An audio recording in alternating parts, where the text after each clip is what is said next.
Margin को generally exposure भी कहा जाता है। ये एक्सपोजर होता क्या है एक्चुअली?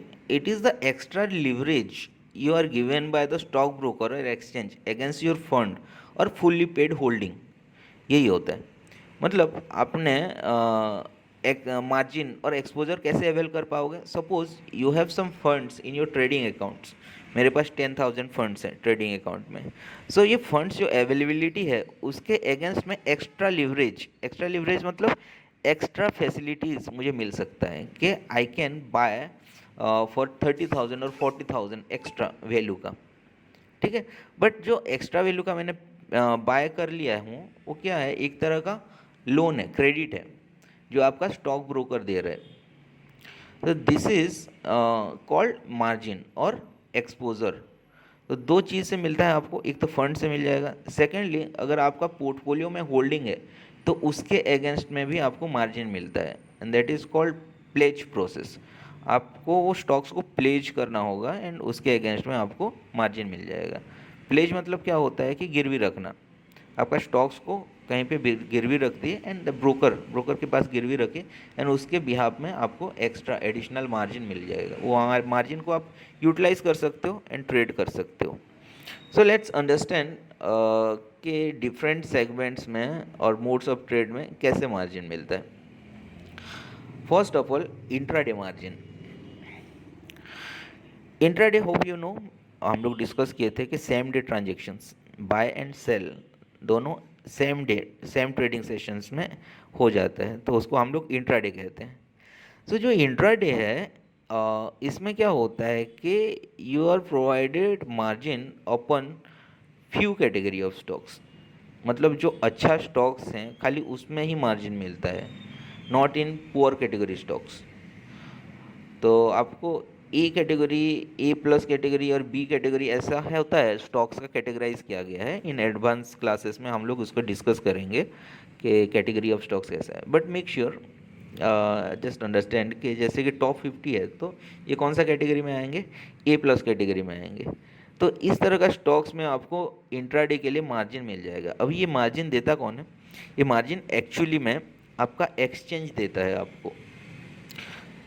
अगर आप कहीं पे डीमैट अकाउंट ओपन कर रहे हो and that broker is committing कि मैं आपको इंट्राडे में अप टू 15 टाइम्स और 20 टाइम्स मार्जिन दूंगा, तो ये गलत है एक्चुअली। कोई भी ब्रोकर इंट्राडे में मार्जिन नहीं देता। Actually this margin are decided by the exchange itself, and वो भी पर्टिकुलर स्टॉक्स में। अगर वो ब्रोकर को पूछोगे कि मैं पेनी स्टॉक्स में ट्रेड करना चाहता हूँ, आप मार्जिन दोगे क्या? तो कोई भी ब्रोकर नहीं दे सकता। सो इंट्राडे के लिए एनएससी एंड बीएससी मार्जिन देते हैं, that too upon good category of stocks. And उसमें कैसे मार्जिन मिलता है वो आपका एक्सचेंज ही डिसाइड करता है, क्योंकि हर स्टॉक का अलग अलग मार्जिन रहता है। और ये मार्जिन कैसे रहता है वो, there is a concept called hair cut and var margin, value at risk. उसमें रिस्क फैक्टर्स को कंसिडर करके वो कैलकुलेट करके उसमें कुछ मार्जिन देता है। जैसे कि गुड कैटेगरी स्टॉक्स है तो अप टू आपका 10 to 20 टाइम्स तक मार्जिन मिल जाएगा। एवरेज कैटेगरी का स्टॉक्स है तो आपको अप टू 3 to 4 टाइम्स का मार्जिन मिलेगा। पुअर कैटेगरी है तो आपको मार्जिन नहीं मिलेगा इसमें। So these are the margin facilities given by the exchange. Next is the delivery margin.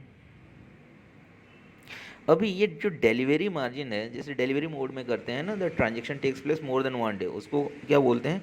Delivery कहते हैं। अब ये डिलीवरी में जो मार्जिन अवेलेबल है वो actually provided by the broker. ये ब्रोकर देता है आपको।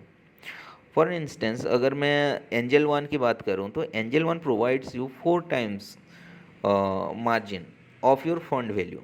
मतलब आपका जो फंड है ट्रेडिंग अकाउंट में उसका 4 टाइम्स फैसिलिटी देता है ट्रेड करने का in delivery mode. Suppose I have 10,000 in my trading account और 10,000 का 4 टाइम्स हो गया आपका 40,000। सो एडिशनल 40,000 वैल्यू का मैं स्टॉक्स परचेज कर सकता हूँ। सो मैं ऑल टुगेदर कितना, मेरे पास 10,000 है और एडिशनल 40,000, मतलब टोटल 50,000 का बाय कर सकता हूँ। अभी ये क्या है, मेरा क्रेडिट है ना, एंजल वन मुझे क्रेडिट दिया है और लोन दिया है। सो ये क्रेडिट ऐसे तो नहीं मिलता, so these are chargeable actually, उसके अगेंस्ट में वो इंटरेस्ट चार्ज करता है। तो there are few steps you have to follow this, क्योंकि जैसे कि आपने अवेल कर लिया 4 टाइम्स मार्जिन, फिर क्या होगा कि आफ्टर T+3 days आपको एक मैसेज आएगा MTF का, margin trading facility. Margin trading facility ये होता है कि अगर उसको आप एक्टिवेट करते हो, टैप करते हो एंड एक्सेप्ट करते हो, तो ये जो मार्जिन है मिला है उसको आप अप टू 90 डेज तक अवेल कर सकते हो। ठीक है, सो 90 डेज तक अवेल कर सकते हो, मतलब with in 90 days, with in 3 months, जब भी आपको लगे कि आपका पोजीशन प्रॉफिटेबल जा रहा है, प्रॉफिट दे रहा है, तो आप उसको एग्जीक्यूट कर सकते हो, एग्जिट करके आप प्रॉफिट का एडवांटेज ले सकते हो। So this is called MTF, margin trading facility. वो T+T days में आपको एक्टिवेट करना पड़ेगा। वो T+7 days तक रहता है। T+7 days तक आपने एक्टिवेट नहीं किया तो आपका जो इंट्राडे में मार्जिन लिए हो ना, वो टोटल सिक्योरिटी क्या करेगा, एडिशनल सिक्योरिटी आपका स्क्वायर ऑफ हो जाता है, बेच देता है। कौन, ब्रोकर। बट MTF अगर एक्टिवेट करते हो तो उसको होल्ड कर सकते हो अप टू 3 मंथ्स। अभी जो होल्ड किया हो अप टू 3 मंथ्स वो चार्जेबल है, उसके अगेंस्ट में इंटरेस्ट चार्ज करता है ब्रोकर। अब ये इंटरेस्ट चार्ज स्टार्ट हो जाता है आपका जैसे T+3 days में, जब आपका MTF का मैसेज आता है ना, तब से स्टार्ट हो जाता है कि जो एडिशनल फंड्स आपने यूटिलाइज़ किया है उसके अगेंस्ट में इंटरेस्ट आज से काउंट हो रहा है। सो इंटरेस्ट का रेट क्या है, दिस इज़ 18% पर एनम। अगर उसको डेली में कैलकुलेट करोगे तो 0.049% फॉर डे हो जाता है। ठीक है, सो अपन योर इन्वेस्टमेंट, जो भी एडिशनल एक्सपोजर जो लिए हो उसके वैल्यू के ऊपर 0.049% पर डे के हिसाब से आपको चार्जेबल हो जाता है after T+3 days। Okay, so this is about delivery margin and the charges applicable on your margin। ठीक है, अभी there is another thing called pledge process और margin against holding। so ये है आपका कोई होल्डिंग, सपोज आपका पोर्टफोलियो में कुछ स्टॉक्स होल्डिंग में है, फुल्ली पेड। अभी क्या करना है, आपको फर्दर ट्रेड करना है बट आपका ट्रेडिंग अकाउंट में पैसा नहीं है, तो you can avail margin from your holdings. तो आपको एक प्रोसेस फॉलो करना पड़ता है, that is called pledge process.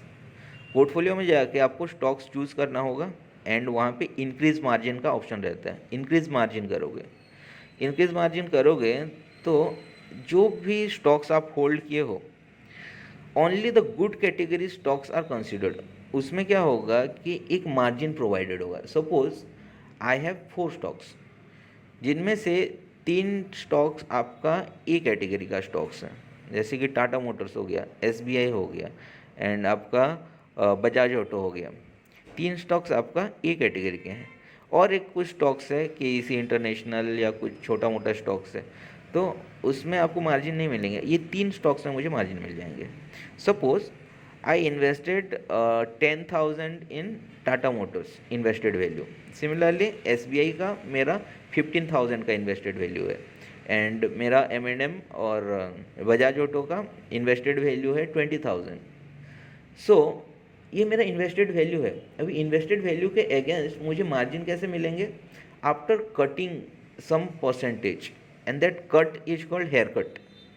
ठीक है, अभी कट क्यों मिलेंगे, वो कैलकुलेटेड होते हैं कि एवरी सिक्योरिटी का रिस्क क्या है, प्रोजेक्टेड रिस्क क्या है, मतलब कितना वोलेटाइल है, कितना रिस्क फैक्टर वो बियर करता है, ये नीचे कितना जा रहा है ऑन एन एवरेज।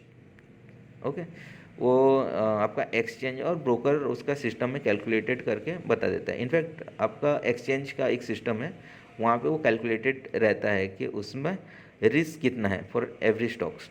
जैसे इंट्राडे मार्जिन मिल रहा है ना, तो वो रिस्क कैलकुलेट करके ही मिल रहा है।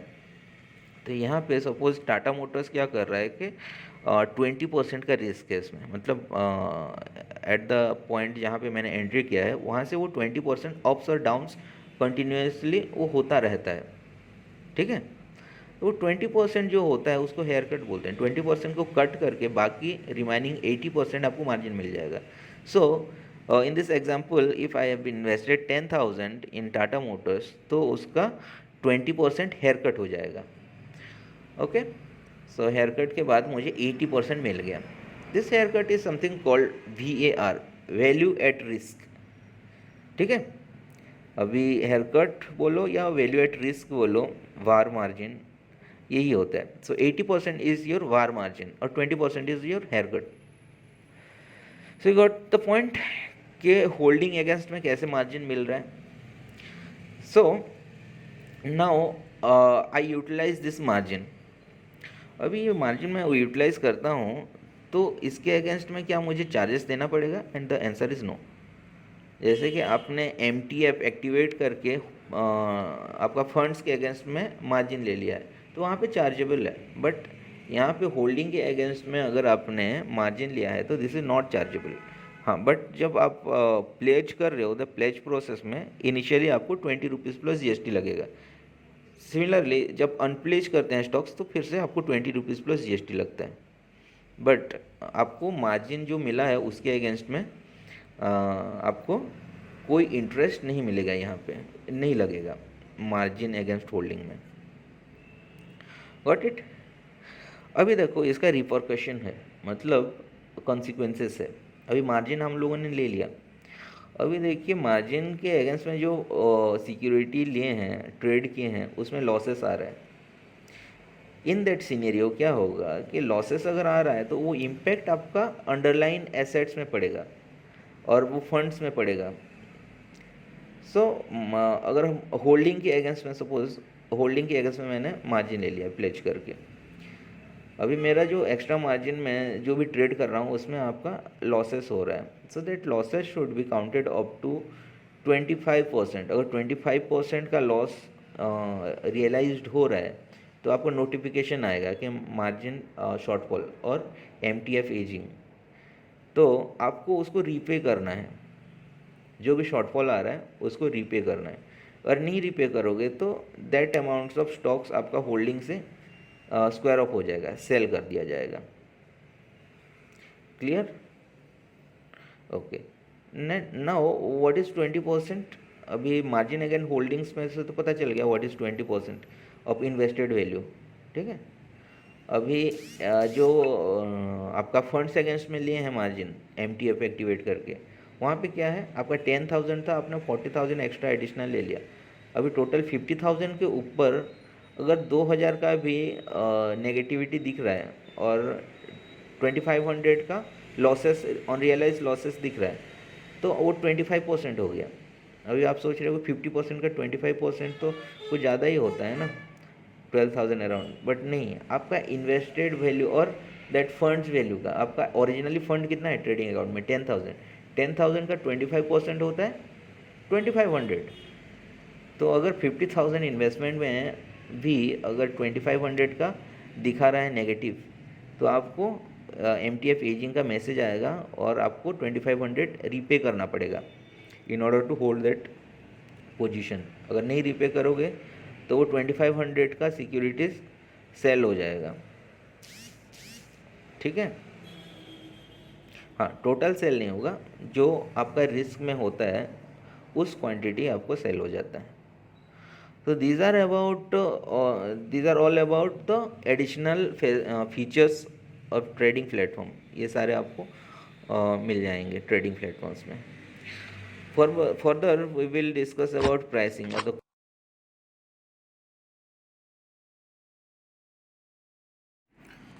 Now in pricing let's start with equity, ठीक है। सो इक्विटी ट्रेडिंग में हम लोगों का फर्स्ट चार्जेस जो एप्लीकेबल होता है, this is very much famous, brokerage. Okay, so these are the transaction charges, brokerage। so whatever we purchase उसके अगेंस्ट में हम लोगों को कुछ चार्जेस देने के लिए पड़ता है, और the broker charge you something that is called brokerage. अभी एंजल वन के रेफरेंस में बोलूँ तो यहाँ पे ब्रोकरेज उनको लगता है 0 और 20। अब ये 20 रुपीज़ जो है वो इंट्राडे में लगता है, एंड 0 इज़ फॉर इन्वेस्टमेंट। अगर डिलीवरी पर्पज़ में कैश सेगमेंट में कर रहे हो तो फिर आपको 0 ब्रोकरेज लगता है, ठीक है, कोई ब्रोकरेज नहीं लगता। बट इंट्राडे में 20 रुपीज़ लगता है, 20 rupees plus GST। So this 20 rupees on a single leg in case आपका कैश सेगमेंट में अगर कोई पर्टिकुलर स्टॉक के ऊपर ट्रेड कर रहे हो तो आपको 20 रुपीज़ प्लस GST लगेगा ऑन सिंगल साइड, बाय और सेल, कोई भी साइड में खाली एक बार लगेगा। बट अगर आप फ्यूचर्स एंड ऑप्शन कर रहे हो तो उसमें बोथ साइड लगेगा। सपोज कोई ऑप्शन ट्रेड किया मैंने निफ्टी और बैंक निफ्टी में, तो मुझे बाइंग साइड भी 20 प्लस GST लगेगा और सेलिंग साइड में भी 20 प्लस GST लगेगा। तो this is the best offer from angel one, जहाँ पे आपका ट्रांजेक्शनल और ब्रोकरेज का यही प्लान चल रहा है, 0 और 20, ठीक है। सो बिसाइड दिस और भी कुछ चार्जेस है, जैसे कि हो गया आपका ट्रांजैक्शन चार्जेस। अब ये ट्रांजैक्शन चार्जेस जो है आपका, वो एक्सचेंज चार्ज करता है, वो ब्रोकर का नहीं है। ब्रोकर का सिर्फ ब्रोकरेज लेके वो चला गया। बाकी इन एवरी ट्रांजेक्शन, जैसे हम लोग रेगुलेटरी फ्रेमवर्क पढ़े थे ना, कि हम लोगों का ट्रांजेक्शन जो करते हैं, ट्रेड करते हैं, वो कितने सारे डिपार्टमेंट के वेरिफिकेशन थ्रू होता है, राइट। तो वो लोग इन्वॉल्व हो रहे हैं ना, अपना इनपुट डाल रहे हैं और they are working for you. तो वो लोग क्या करेंगे, चार्जेस करेंगे ना, आपके ऊपर चार्ज लगाएंगे। तो the first charge is called transaction charges. ये एक्सचेंज करता है आपका NSE एंड BSE। NSE में आपका है 0.00335%, वेरी नॉमिनल, ठीक है। ये है आपका डिलीवरी बेसिस में और इंट्राडे में, बोथ में। देन आपका फ्यूचर्स में है नहीं, नहीं फ्यूचर्स में भी है। सो पहले इसमें कैश सेगमेंट में समझ लेते हैं। सो कैश सेगमेंट में NSE चार्ज करता है 0.00335% ऑफ योर इन्वेस्टमेंट वैल्यू, ठीक है। यह है कैश सेगमेंट में। बट फ्यूचर सेगमेंट में आपको चार्ज लगता है 0.0019% of your trading value. Suppose I purchase Nifty से, निफ्टी का ट्रेडिंग वैल्यू कितना हो जाएगा, that underline assets value, total value का टर्नओवर। सो एक लॉट का अप्रोक्स आपका 8.5 से 9 लाख रुपए हो जाता है ना, तो 9 लैक्स के ऊपर ये लगेंगे 0.00195%। ऑप्शंस में क्या है, ऑप्शंस में आपको ट्रांजेक्शनल चार्जेस लगेंगे 0.053% of your investment value, okay. और लास्ट में मैं एक कॉन्ट्रैक्ट नोट्स निकाल के आपको दिखा दूंगा एक क्लाइंट का, कि वहाँ पे कैसे चार्जेस लगे हैं। सो पहले ये डिस्कस कर लेते हैं कि these are the percentage of charges which are applicable on your trade. Secondly आपका आता है डीमैट चार्जेस और DP चार्जेस। अब ये DP चार्जेस कौन चार्ज करता होगा, ऑब्वियसली द डिपोजिटरीज चार्ज करते हैं। अभी डिपोजिटरीज क्यों चार्ज करेंगे, because they provide a locker facility ना। तो लॉकर में कुछ चीज़ रख रहे हो तो जितने दिन तक रख रहे हो, इनफैक्ट जब लॉकर में एंटर होता है एंड एग्जिट होता है तो एक चार्जेस एप्लीकेबल होता है in general, because they are providing service to you ना। तो the DP charges here applicable is 20 rupees, ठीक है। अभी आप बताइए कि DP चार्जेस किस मोड पे होता है, वो इंट्राडे या डिलीवरी। ऑब्वियसली डिलीवरी में ही एप्लीकेबल है, इंट्राडे में है क्या, नहीं है। बिकॉज इंट्राडे में तो वो डीमेट अकाउंट में एक्चुअली आ ही नहीं रहा है सिक्योरिटी, ट्रेडिंग अकाउंट में ही ट्रेड हो रहा है, विदाउट ट्रांसफ़र ऑफ शेयर्स ही हो रहे हैं ना इंट्राडे में। T+2 डेज ट्रांसफ़र होता है ना डीमेट अकाउंट में, तो डिलीवरी बेसिस में। और जब इन्वेस्टमेंट होता है उसके ऊपर ही हम लोगों को 20 रुपीज़ प्लस GST लगता है। ये है आपका DP charges. Futures and option में लगता है कि नहीं, अच्छा फ्यूचर्स एंड ऑप्शन में नहीं लगता, बिकॉज फ्यूचर्स का कॉन्ट्रैक्ट जो होता है ना, वो भी एक कॉन्ट्रैक्ट फॉर्म होता है, एंड वो डिपॉजिटरी और डीमेट का वो लॉकर फैसिलिटी है ना, उसमें शिफ्ट नहीं होता वो कॉन्ट्रैक्ट, वो ब्रोकर के पोजीशन में रहता है, वो अलग अकाउंटिंग में रहता है। सो आपका फ्यूचर्स एंड ऑप्शन में नहीं लगता है डीपी चार्जेस, ओनली स्टॉक्स में लगता है, एंड वो भी इन्वेस्टमेंट मोड में लगता है और डिलीवरी मोड में लगता है। नेक्स्ट आपका आता है STT, सिक्योरिटी ट्रांजेक्शन टैक्स। तो सिक्योरिटी ट्रांजेक्शन टैक्स दोनों साइड लगता है आपका। सपोज आप डिलीवरी मोड में कर रहे हो तो आपका लगेगा 0.1%, ऑन बाय में भी लगेगा एंड 0.1% सेल में भी लगेगा STT। तो whatever the value you are purchasing, उसके ऊपर एक STT, सिक्योरिटी ट्रांजेक्शन टैक्स लगता है। ये टैक्स है, गवर्नमेंट को देना पड़ता है। देन इंट्राडे में क्या है, इंट्राडे में दिस इज़ वेरी लो, हाँ, 0.025%। ओके, वन साइड लगेगा, ये बोथ साइड नहीं लगेगा, वन साइडेड है, 0.025%। सिमिलरली फ्यूचर्स में कितना है, 0.01% ऑन सेल साइड, एक ही साइड। सिमिलरली ऑप्शंस में भी 0.05%, फ्यूचर्स में सबसे कम है 0.01%। ठीक है। Then GST, GST is 18%।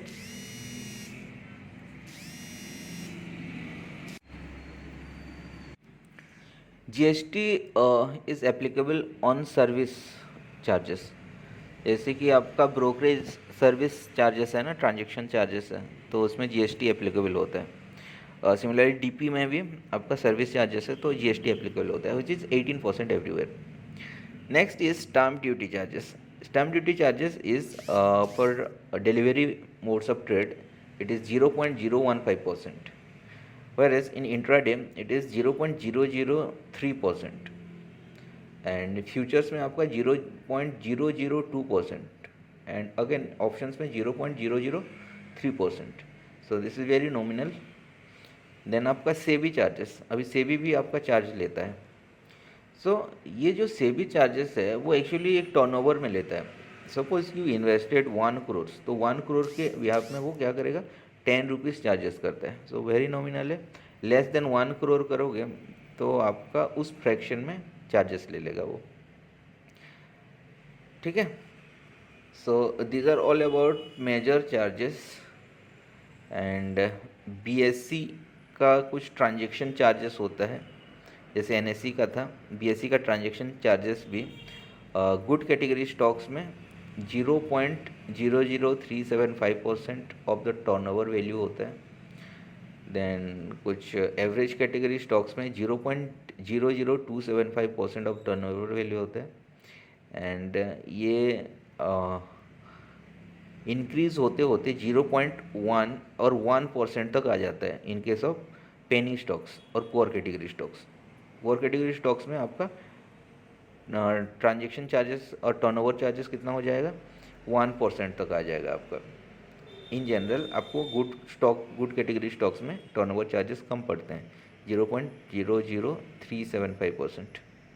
Okay, these are the charges applicable for trading purpose. जब ट्रेड करते हैं ना तो ट्रांजेक्शनल कॉस्ट ये सब लगते हैं हम लोगों का ट्रेड में।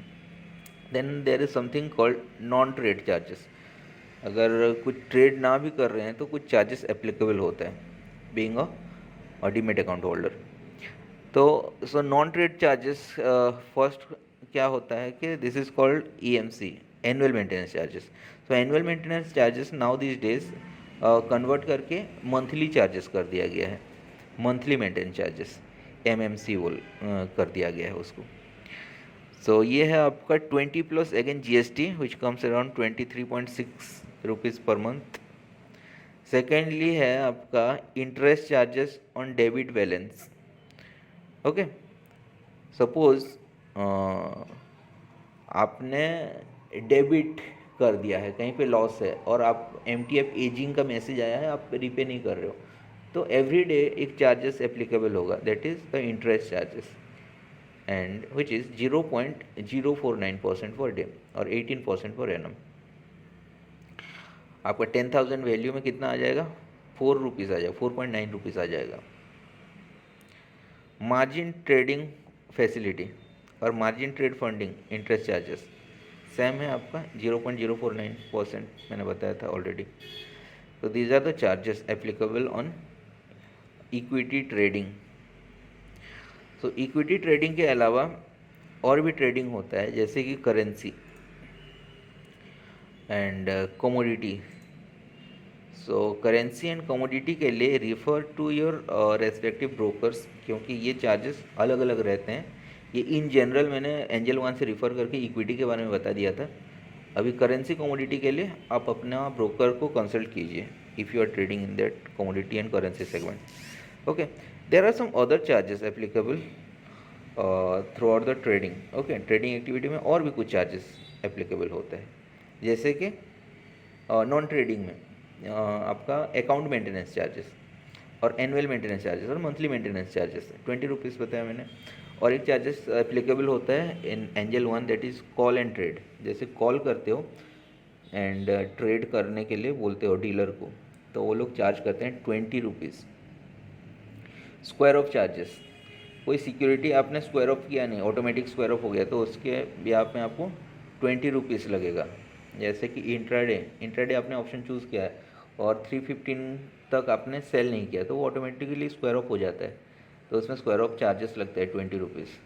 सिमिलरली आपने मार्जिन ले लिया है, एडिशनल मार्जिन, और आपका डेबिट में दिखा रहा है 25% लॉसेस में दिखा रहा है, एंड आपका MTF एजिंग आ रहा है कि आपको रीपे करना है। अगर नहीं कर रहे हो तो वो ऑटोमेटिक स्क्वायर ऑफ हो जाता है और उसमें वो 20 रुपीज़ एडिशनल चार्जेस ले लेता है, स्क्वायर ऑफ चार्जेस बोल के।